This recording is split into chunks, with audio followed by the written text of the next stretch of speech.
Kentucky basketball got the best of Tennessee last go-round, but unfortunately the Cats, despite being at home, might struggle without their star shooter.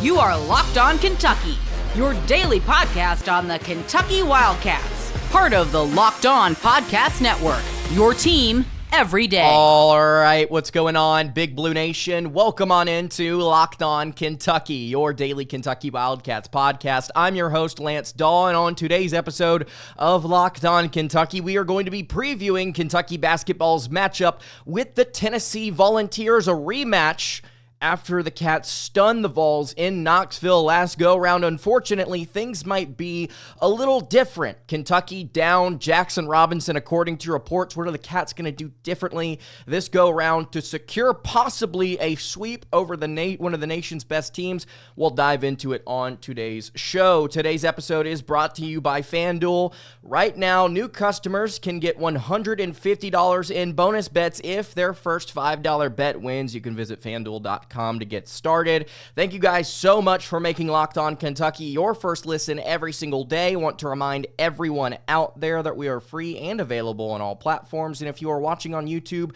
I would greatly appreciate it if you subscribe to the show. And if you are listening on podcast, I would appreciate it if you subscribe there as well. All right, bad news to start out today's show, unfortunately, and we are still waiting for the injury report to update on the official SEC Sports website, but according to Mark Pope, Kentucky basketball will be without Jaxson Robinson, who has been shooting so well during conference play, tomorrow. Still worried about that wrist injury. He said, quote, directly, this is a direct quote, "Looks like we're not going to have Jaxson Robinson tomorrow, but we'll kind of see how things pan out tomorrow, game time." And then he also clarified later on in his radio interview that he's hopeful that we're going to at least get Lamont Butler. He said, "I'm hopeful that we'll see Lamont again tomorrow. I think there's equally as challenging a chance to get Jax on the floor, but I also believe in miracles. We'll see how it goes with Jax. It's going to be touch and go with those few guys for the next few weeks." Again, we are waiting as of right now, and it'll probably update as we are recording here, so I'll keep you guys updated on that, going back and forth, refreshing tabs here. But yeah, Jax not expected to play. Again, I'll reiterate, one of the best offensive weapons the Cats have had so far in SEC play, averaging over just a touch of 16 points per game, shooting very well from the floor and from beyond the arc. Really good numbers, especially compared to where he was at BYU a season ago. He has stepped things up after a very cold start to the season. Without him, and he was key in that win over Tennessee in Knoxville, without him, things immediately start to look a little grim. But you have the positive aspect of that, hey, Lamont Butler should play. He's pretty banged up, but there seems to be some optimism that he'll be okay long term. Hopefully that he doesn't get injured again this season, knock on wood. Having him back for this matchup is significant for a couple of reasons. Number one, Zakai Zeigler, who did not shoot well at all in that first game in Knoxville, is going to be a problem for Kentucky offensively. He got off a ton of shots, but having Butler on the floor could shut him down. Look, if Kentucky's going to play the percentages and they're going to leave different guys open from three, Zakai Zeigler, as low as a percentage as he's shooting this season, which I'll check here real quick for you on KenPom, shooting just 31%. You don't want to leave him open regardless. It's just not something that's wise to do with his experience and with his ability to knock down shots. We've seen him tear up Kentucky in Rupp Arena actually just last year. So having Lamont Butler back, your best on-ball defender, would be huge in this game. Also having Butler just as far as commanding the offense, handling the rock, being able to be essentially the most comfortable player, driving to the rim and finishing, or even penetrating and dumping it off for a player like Garrison or Amari. You love to have your leader back. If you can get him back in this one, man, it's going to be so big for you. Jax not being here, man, it asks one big question. Can Koby Brea step up?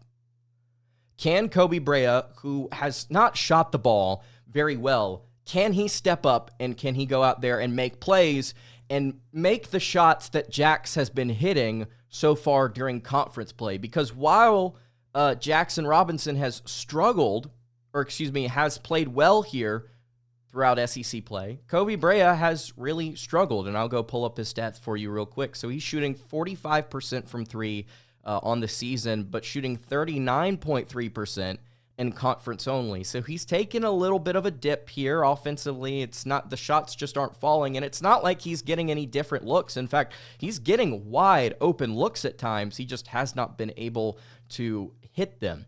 Can Brea step up and hit those threes and keep Kentucky in this game? Because I know that I'm sitting here talking like it's the end of the world, and it's not, but not having your best shooter going up against one of the best defenses in the nation is problematic. And I understand what we saw during that first matchup that Kentucky was able to win on the road, but things could kind of go differently. We'll break down how they might go differently here in just a moment. Before I do that, though, I want to tell you guys about our friends over at FanDuel. When the game tips off, the NBA action is just getting started, and there's no better place to get in on it than FanDuel, America's #1 sportsbook. With FanDuel, you can place live bets throughout the game, so even if you miss the opening tip-off or want to bet big on a fourth quarter comeback, you can stay in on the action. And if you're looking for a bigger payout, you can even combine your live bets into a same-game parlay. I love using FanDuel's live betting feature because it lets me keep every moment of the game exciting. That was absolutely the case during the Super Bowl. Whether I'm backing my team for a late game rally or picking a player to hit a clutch three, I never feel like I missed my chance. Plus, the app is super easy to use, and when you win, you get paid instantly. Right now, new FanDuel customers can get $150 in bonus bets if their first $5 bet wins. Just visit FanDuel.com to join today. Again, that's FanDuel.com for your shot at $150 in bonus bets. You can make every moment more with FanDuel, an official sports betting partner of the NBA. All right, continuing along here on the Monday edition of Locked On Kentucky, Lance Dawe hanging out here with you. We will refresh this SEC availability report to see if anything has come through yet. And here we go. Ladies and gentlemen, Kirk Carissa and Jaxson Robinson officially out. So Jax is not even going to have a chance tomorrow to be on the floor. He is out. Felix Okpara is probable for Tennessee with J.P. Estrella out. I don't think he was playing for them or has not played for them for a hot minute. Actually, I don't even think he was part of their rotation, if I'm not mistaken. But Lamont Butler being probable instead of questionable, very good news for Kentucky, and that's where we'll start here with this Kentucky versus Tennessee preview. We talked about the positives from Lamont. Now let's switch over here to Tennessee. With the healthy Lamont Butler back, you're going to see, I think, Zakai, Zeigler, and Chaz Lanier not necessarily struggle to find more opportunities to shoot. Again, I think that Zeigler's going to get open at various points in this game. Lanier has been so good for Tennessee shooting the rock from beyond the arc, not necessarily inside, but those are the two guys I think you have to worry about the most in terms of volume. And then as we saw in the previous game, Igor Milicic is just a stud. He is a very talented player. He's going to be somebody that is a major problem for SEC seasons to come. Oh, actually, excuse me. Transfer from Charlotte. This is his only season. Excuse me. I had written that down incorrectly. I thought he was a junior. 19 points, though, against Kentucky last go-around. 4 of 8 from 3. Lanier and Zeigler combined to go just 4 of 21 from beyond the arc. And then Jordan Gainey, I said in the preview episode of the last matchup, I didn't really see Gainey as a big problem volume-wise as a scorer. He only had 6 points. But again, if you're letting Tennessee take all of those threes, man, they're going to have a game where they turn around and they hit some. And we've already seen multiple players on this Tennessee roster come into Rupp Arena and shoot very well against a poor defense a season ago. So does Kentucky kind of reassess how they want to play this Tennessee offense? Do they do what they did against South Carolina? Do they get more handsy? Do they hedge more? Do they play more aggressive off of screens? Do they close out more aggressively? Do you see more energy on that end of the floor instead of leaving Tennessee open for a variety of outside shots? I think that that's something Kentucky is going to have to consider. At the same time, and you see it here on the YouTube video where we've got the things on today's show, let's talk about rebounding here for a second.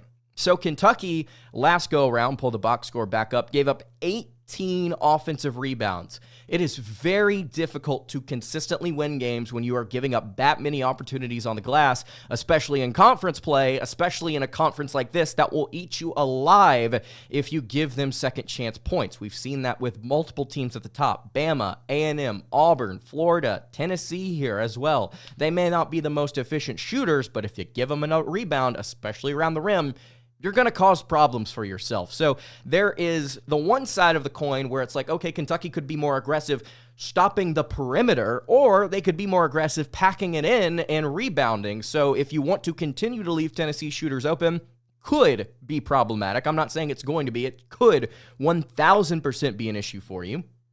And then also, if you want to look at some more detail here, and this is something that, again, we talked about in the preview episode last go-around, this Tennessee team does not do a great job shooting inside the arc, so maybe Kentucky is, again, just electing to pack it in and say, okay, we'll make you beat us from beyond the arc where you're still not shooting very well, just under 33% in SEC play and 34% overall.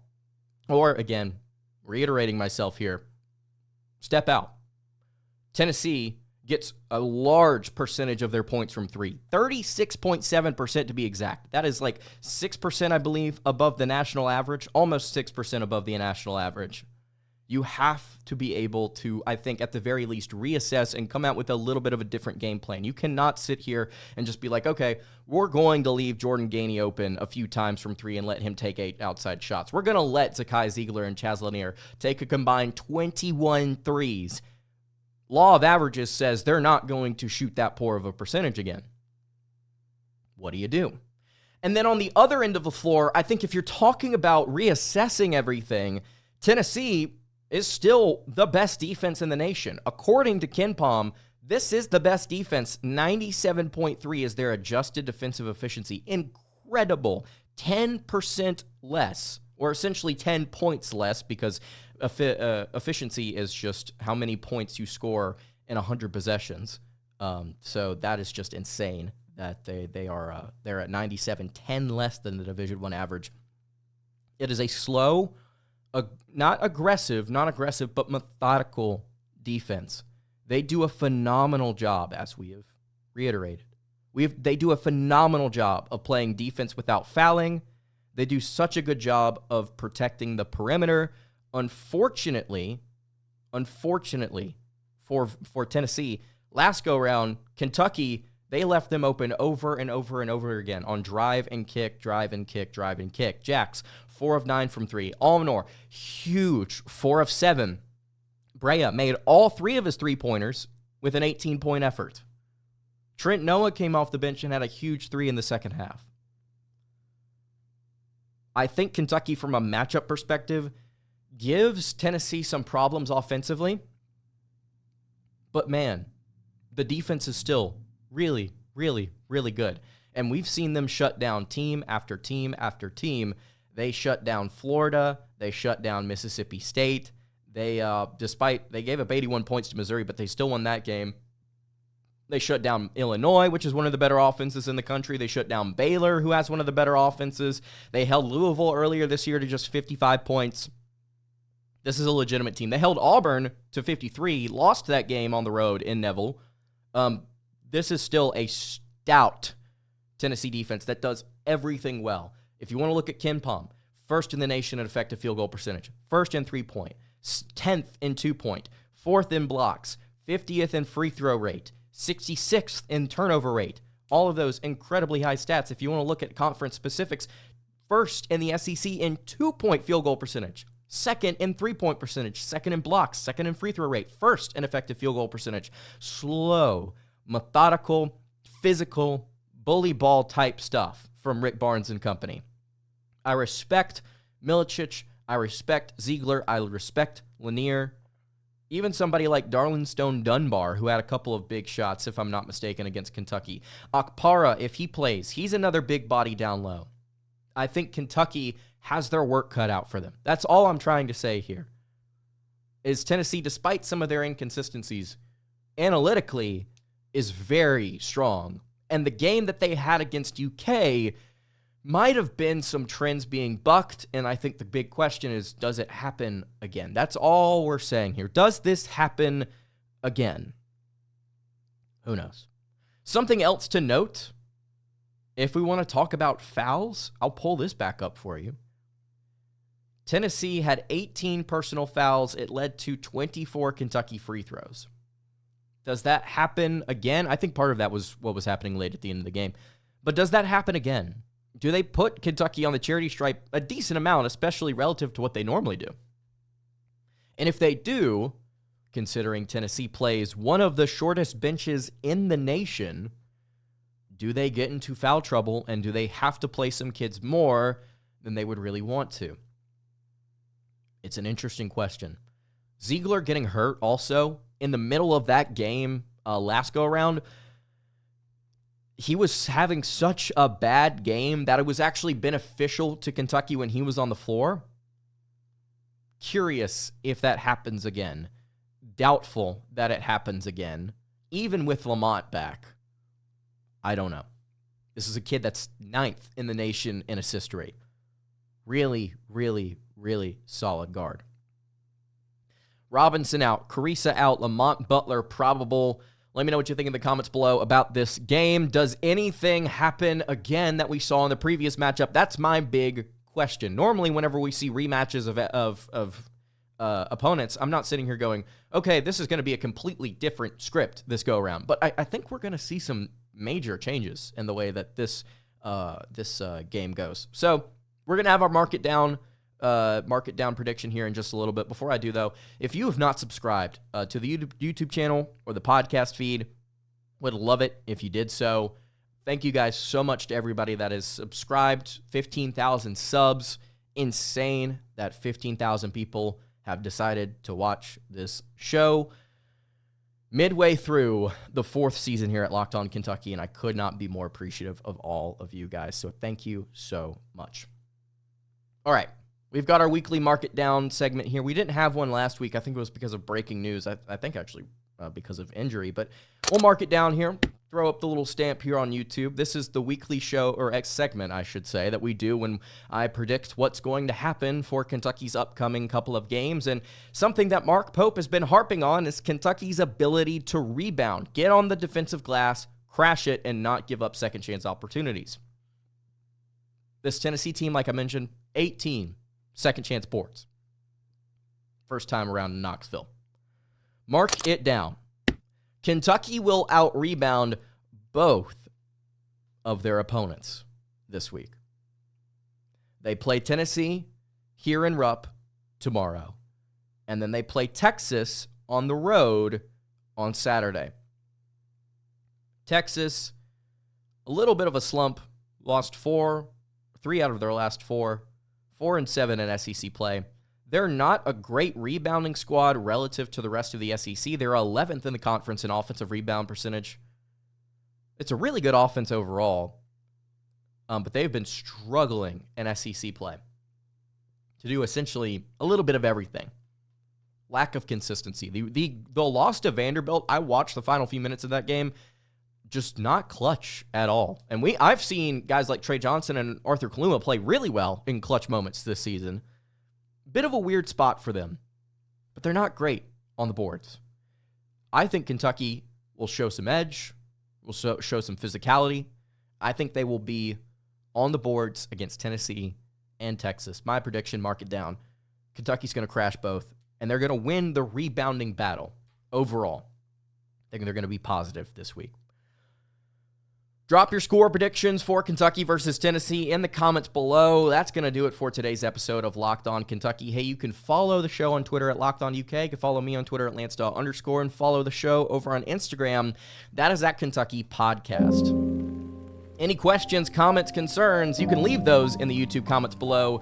Hit me on the socials. I will see you all tomorrow for another episode of Locked On Kentucky. Have a great rest of your day, everybody, and God bless.